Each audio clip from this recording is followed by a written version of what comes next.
আসসালামু আলাইকুম রহমতুল্লাহ।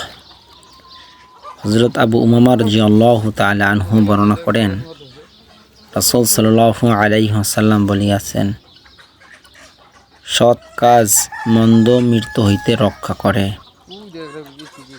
গোপনে সদকা করিলে আল্লাহ তাআলার ক্রোধ ঠান্ডা হয়। আত্মীয় স্বজনের সহিত ভালো ব্যবহার করিলে আয়ু বৃদ্ধি পায়।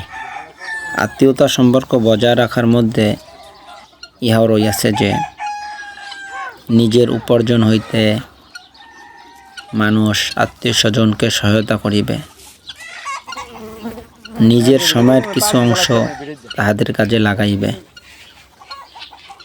আয়ু বৃদ্ধি পাওয়ার অর্থ বুঝায়, আত্মীয় স্বজনের সহিত ভালো ব্যবহার করিলে আয়ুতে বরকত হয়, সৎ কাজের সৌভাগ্য অর্জন করা যায়, পরকাল জীবনে উপকার আসিবে। এরকম আমলে সময় ব্যবহার করা সহজ হইতে পারে।